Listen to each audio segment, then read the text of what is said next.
Welcome to Panelism, a podcast where we talk about the comics and graphic novels we're reading. I'm Taylor Trask. I'm Todd A. And you may notice right off the bat, Panelism.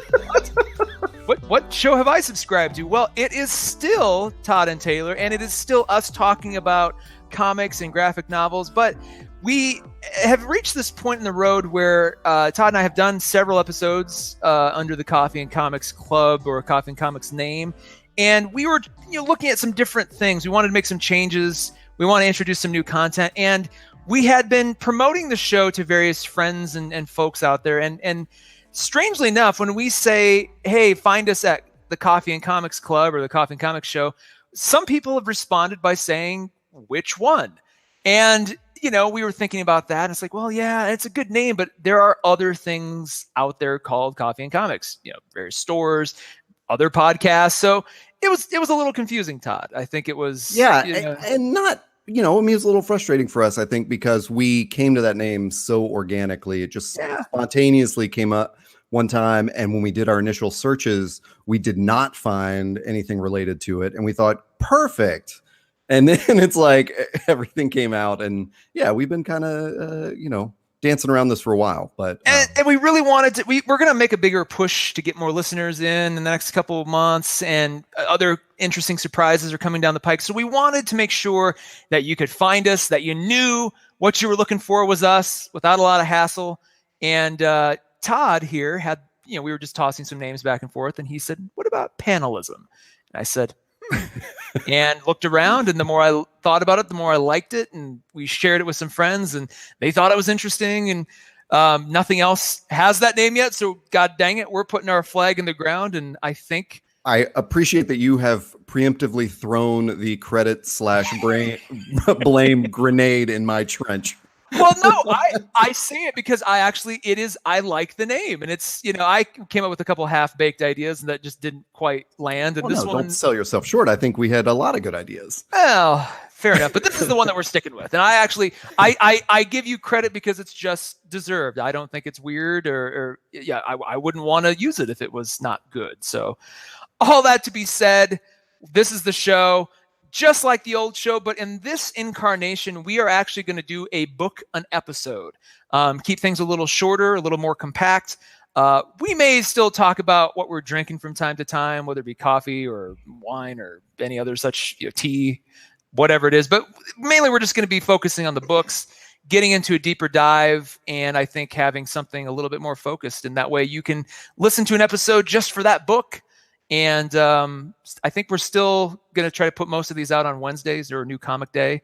Yeah. Maybe another one later in the week. So we'll experiment. So that all said, let's jump into this week's pick, Todd. And let's do it. This is yours. So we're talking about a book that you have read. That's right. So yes. Hit me with it. This is a book I've read, and I hit you up a little. I teased it a little last night to you via Hangouts, and I said this is going to go into the I think I used the word Cajun mindscape of Neil Young. Yes. I don't know why I put that famous Canadian. Yeah, I was just like, I don't know why I said that. It is clearly not that at all, but it is a book called Greendale, or specifically Neil Young's Greendale. And yes, I'm talking about that Neil Young of music fame. And it's written by Joshua Dysart and art by Cliff Chang, published by Vertigo in 2010. June 2010, and it's loosely based on Neil Young's 2003 album of the same name. You can go Wikipedia Greendale or pull it up on Spotify. And the comic, there's a lot of kind of conflicting information about how the comic came to be, but after the album came out, Neil Young, I think, was tossing around this idea. The album is kind of a concept album in some ways, so I think that lent itself to it. The song titles translated over. So there's a lot of the book has its roots organically in that album. And it's kind of cool that way. You don't need to listen to the album to appreciate the book. I actually listened to it after I read it. And it goes along with it nicely, but it's not required. It's just kind of like a fun little connection. It's not, let me reframe it. It's not as integrated as the Jonathan Coulton book. State. Gotcha. Yeah, Solid State was. It's not like that where they layer on top of each other. Gotcha. It's just kind of a nice jumping off point for the book. And I'm going to start with the back cover. And we're going to try to do this in every episode where we kind of give you the broad summary first. I'm just going to read from the back cover because it's interesting and it kind of gives you the lay of the land. It's early 2003, so the story is set when the album came out, even though it came out, the book is 7 years later. It's early 2003, and America's march to war seems unstoppable. Yet, you'd never know it in the quiet Northern California town of Greendale, where 18-year-old Sun Green, great-granddaughter of the man who helped carve this community out of the sweeping western coast, lives, loves, and dreams. Sun is different from most other kids. Always has been. The women in her family have all had a strange relationship with nature, but in almost every instance, the relationship has turned tragic. And on the day the bombs began to drop half a world away, a stranger arrives in town that only Sun can see, a stranger who's come to shake her very existence by destroying everything she loves. So that gives you kind of a good jumping off point, but it really is, I think the best way to kind of frame this book is it's Stranger Things with an 18-year-old girl and environmental activism all kind of wound up in the same sort of story. So it's got that Stranger Things feel to it, and aesthetic, but it's definitely for a slightly older audience, and there's a heavy green message baked into it. Well, that back cover also, I mean, just anytime someone says stranger comes to town, I read it as like almost like a Western kind of thing. See, now that, it's interesting. I didn't but that's okay. Great. It's because I should backtrack too. I picked this book up at my favorite comics shop in Rapid City, South Dakota. It's actually the only comic shop in Rapid City, but it is. Anytime I'm back home, I stop in, and I have found the most interesting indie picks there. That's actually the store where I discovered East of West a couple years ago.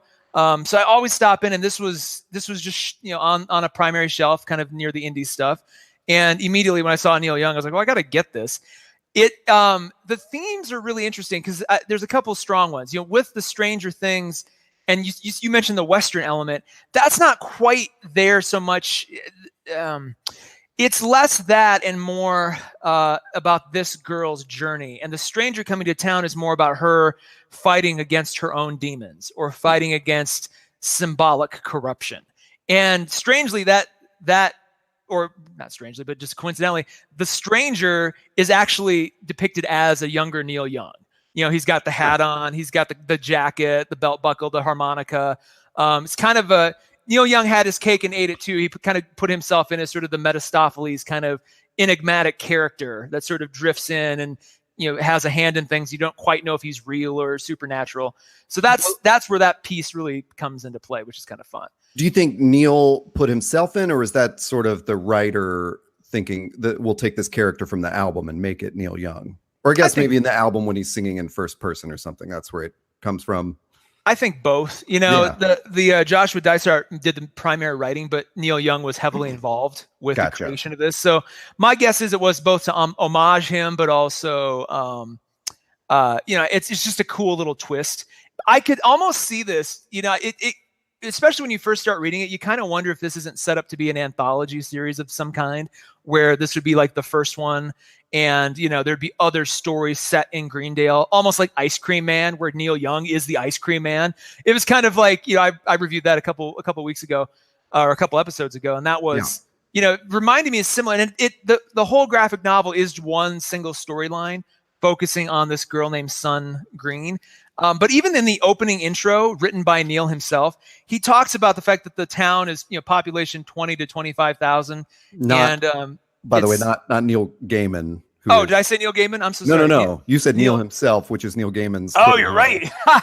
Yeah, Neil Young, different Neil. Sorry. Gaiman is not involved in this at all, which is both interesting and kind of, I don't know. It was. You have to keep reminding yourself. Sorry, I interrupted you right as you got to the population of the town. Yeah, so he in his opening little intro, that's right. Page 1, he says, it's population 20 to 25,000, and he kind of talks about it like it's this.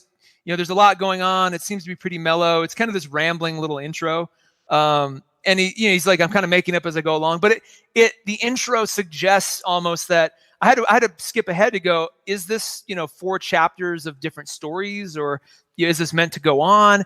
And, it can be read as a self-contained piece, but there is definitely this feeling of this character, this Neil Young kind of nameless character, this stranger, could be a common thread through a bunch of different stories over different time periods in this town.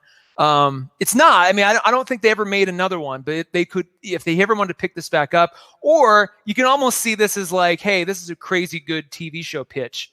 It just may have came out a little too early. It's 2010. We hadn't quite gotten to where Netflix is now. HBO, AMC, we're still just still experimenting largely. Game of Thrones I think was a year away still. So this would make a great show. Too, and maybe that's at some point he'll get there and do sort of a Stranger Things, Black Mirror kind of thing. Other themes though that I really liked, the theme of family, really strong in this. This is Sun, the girl in the story, is the central protagonist, but there's a story about her grandfather, there's a story about her mom. She had a twin sister at some point, that something happened to that sets the whole story off. So there's a lot of themes about that. Also a lot of themes of female empowerment, both with her as a character, but also you get a sense of, her aunt, her grandmother, had something special about them that she might share. And how does she find her place in the world? She's an 18-year-old girl.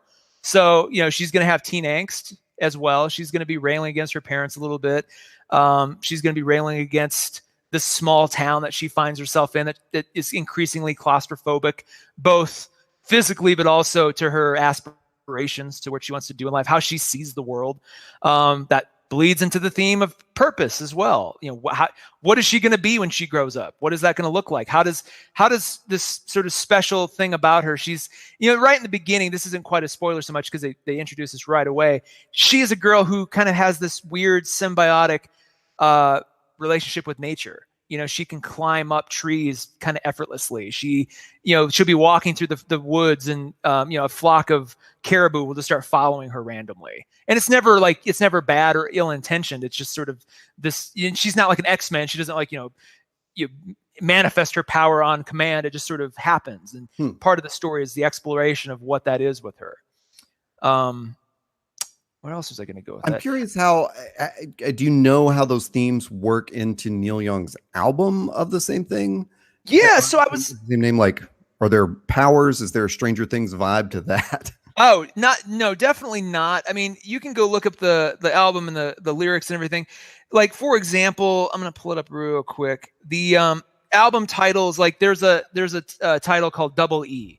And so Sun's parents are named, I think Edgar and Edith, I think. Or so it's, there's a line in the book about they live on the Double E Ranch, Gotcha. Named after them. So there's a song called Double E. There's a song called Sun Green. There's a song called Be the Rain. There's various sort of dream sequences where Sun sees this unidentified woman telling her to be the rain. So that, that comes in. So I think the album was a jumping off point. I think the album is about this town, or has, this town was sort of manifested in the album, but they took a supernatural twist with it. For the comic. The other thing I'm curious about is how, so the comic, or at least that, the description of it really centers around the start of the Iraq War. Yeah. Part G, I guess. Not the OG Iraq War, but how much does that factor in with the supernatural and the environmentalism? Is that just a backdrop to the story, or is it, really prominent in the telling the story? It's a great question. It pops up a couple times. It is more background, I think, because she'll be in a bar, she'll be at home, and then CNN will be talking about the war. They'll be showing a speech from Bush. I think it all just serves to sort of manifest her sense of purpose. At the same time, she runs into some environmental activists who are going to Alaska to protest the pipeline that's going in. So it all kind of fits together. And I think when the Neil Young stranger character appears, it usually is to personify these corrupt systems. Whether it be, even I think when you first see him, he's talking on the phone to some unknown person, and you think he might be giving him a variable rate mortgage or something. It's like, oh, that's interesting. It's like he might be, intentionally sowing discord, and sort of he represents this sort of unstoppable force to make the world worse, and there's later on too, there's this, Sun gives this really good speech later about sort of these corrupt systems and, what we can do to fight back. It's like a lot of books I've read lately. It's really apropos in 2018. Right. You get, it's almost like he wrote it, in the album was conceived in 2003. The comic book was, the graphic novels came out in 2010, but this is the year that I think it really matters more than any other time for a number of reasons. All those themes I mentioned, being one of them. I know that's a topic that like we can't explore in this episode, but maybe if we just sort of sprinkle it into several episodes, we'll get somewhere. But I wonder how much of that is our political climate of today, like causing us to interpret older works in a way, or if it's really like, it's in that way that science fiction is often sort of predictive of an outcome. Yeah. Like, have we hit the political outcome that could have been predicted in 2003, and that's why we're seeing this in all these older works? Or are we just sort of, viewing them through a lens of 2018? I don't know. Just a thing to, put out there. I'm going to say for me, because some of that's largely subjective, obviously. I think for me, it's the second. It's seeing this through the 2018 lens, and it just so happens that the 2018 lens really makes this content feel more important, or it just seems more geared towards it. I like that. And that's, we've had other episodes and we've talked about other books where I think the best books are, they just have a timeless quality anyway, and you can see them differently in each decade or, through each major moment in history. And I think as those moments appear, they color that story more. They give it more heft and meaning, and vice versa. The story gives the moment more meaning. And so this has a lot of that. I will say there is some of it that feels a little amateur from time to time. I think I'm comparing, and I'm prone to compare it to a book like Postal, which I've talked about before too, and very different story, but some similar kinds of themes, and some of the execution could have gone a similar way. And I think in this particular book, in Greendale, they opt for more of a juvenile kind of, and I want to be really careful because it's not, I own it. I'm glad I own it. It's definitely worth reading, but some of it does kind of have that feeling of, if they had, were this in the hands of somebody a little bit more experienced, I wonder what we'd see. Now that's on the writing side. On the art and illustration side, it's amazing. And I should point out that Cliff Chiang is the artist on Paper Girls. So you will recognize him from there. He's also drawn for Wonder Woman and a bunch of other major DC titles and other things. But I think Paper Girls, if you have seen that style, you will be really comfortable looking at Greendale. Do you think some of that writing, the amateurishness that you're seeing in the story, do you think maybe that's because Neil Young was sort of insisting on certain themes getting shoehorned into it, or I'm wondering if there was maybe like a little creator conflict, and like, I don't know. I'm just more apt to blame Neil Young than comic writer. that seems likely. Right. There are a couple moments where you're like, man, you guys could have been a little more subtle with this, but it's almost like they opted where the story could have been more subtle and nuanced versus more like message driven. They went for the more message driven part whenever they could, especially later on in the book. You're like, oh, we've moved on from Stranger Things territory. Now it's all about this pipeline. So it's, and it does weave back in the mysterious elements really nicely and to a satisfying conclusion. But imagine, if you will, like, let's just take Stranger Things as an example. Imagine in season 1, by the time they finish, spoilers, they beat the Demogorgon at some point. Imagine before they get to that point, it's all about this corrupt, corporation, and it's all about like the townspeople protesting this corporation, and we just kind of forget about the Demogorgon for a while. It's like It's all about this evil, corrupt organization. Bring them, they're polluting our rivers. Like, it just suddenly turns to that for a good while, and you're like, I don't necessarily need to know. I get that part of it. We don't need to. It's not as important to keep driving that home. So I think in that regard, a lot of where almost said Neil Gaiman again. A lot of where Neil Young got his inspiration for the original album, which was the political climate and the messages and the themes of 2003. This book is naturally predicated on those, so you can't escape it. I think it is an interesting question, and if you read this, or if you're listening and you read this, I might reread this with that in mind. Like, okay, how much of this is Joshua Dysart, just taking that album, that the original music, and running with it, and how much of it is Neil Young going, I really want you know, Yeah. this, Well, this pipeline to be talked about. I really want the environmental message to be really pushed a little harder. yeah, I almost said it in terms of like, well, in 2003, that was sort of the way protest songs were written or so whatever. But I think it's sort of true of all time. And one of the difficulties with any kind of protest art is if you deal too much on the issues of that moment or something, or you're just too blunt about it, or you know, ham-fisted, then you date the art immediately. You know, like it's one thing to have the Iraq War as the backdrop to a larger story that or even to tell a story about the Iraq War in a way that touches on the issues that will continue into the future and definitely continued from the past. And I don't know, I just see, you know, the Dixie Chicks protest, it was not a timeless protest. It was a very specific protest tied to 2003, you know. But I can think of like some political protest music that I listen to and have listened to for 30 years. And it's like, yeah, it's pretty much timeless because they're still talking about, you know, except for that Dead Kennedy song about Jerry Brown that turned out not to be true. But anyway, I mean, it's like, oh shoot, what's the, I'm gonna really, yeah, it's like Woody Guthrie, right? Like Woody Guthrie songs do have that sort of timeless quality. And I know like Neil Young kind of tries to fashion himself in a Woody Guthrie like mold. Yeah. John Mellencamp does too, to some extent. So these guys have that. And even like Bruce Springsteen had that whole like Woody Guthrie album that was actually really kind of fun. But there was that moment, I think, where all those guys of, you know, the early aughts were like, okay, I'm going to take the Woody Guthrie approach. And when you said protest art, I kind of bristled for a second because in some ways this is protest art, but it's definitely more subtle than that. Gotcha. Okay. You know, so maybe that's me bringing that into the time. Yeah. But it's a great question because it does sort of sit on that line. And I think on the other side of that line is what it's like you mentioned, the Dixie Chicks protest was, you know, it's very topical. And so you can't really like, that's not going to stand the test of time. You know, it is of a moment. They've moved on, we've moved on, and it's, you know, but the Woody Guthrie side of that line, there's always kind of that eternal, you know, kind of balladeer, you know, kind of, it's like, I'm still gonna tell this.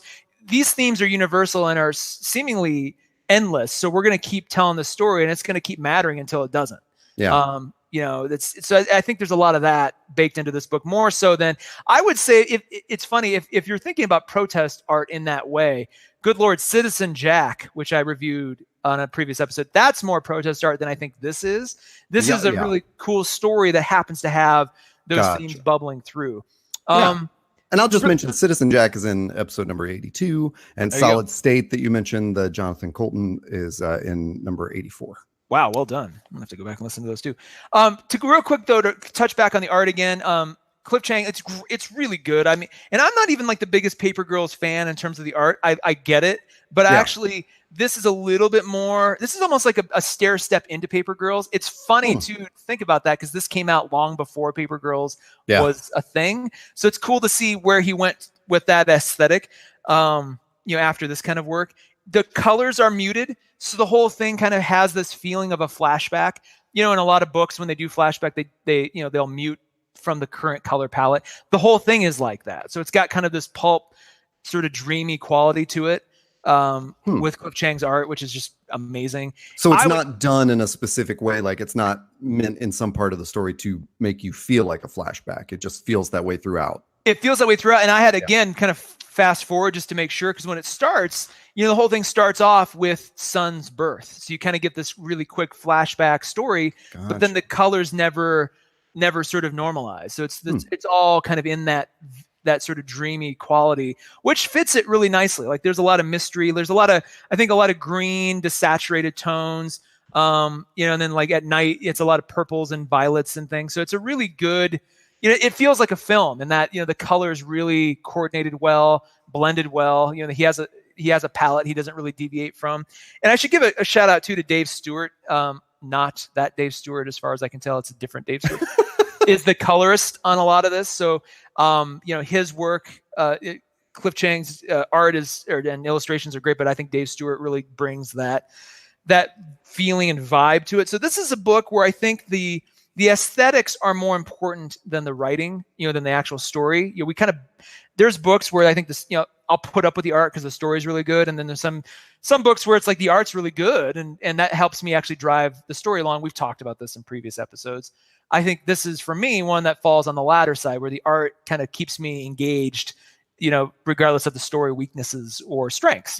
Where the story's strong, the art really works. Where the story's weak, it fills it in a little bit better. Nice.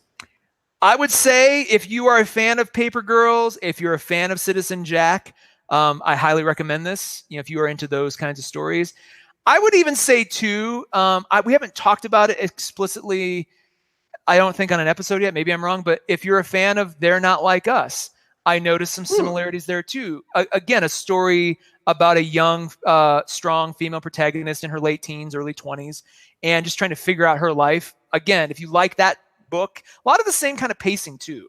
Definitely, I'll throw this at you as well. Final thoughts, I would say definitely a good weekend read. Fire this up in the afternoon just for fun. It probably takes you, anywhere from 30 minutes to an hour and a half, depending how fast you read. And what about like paper versus digital?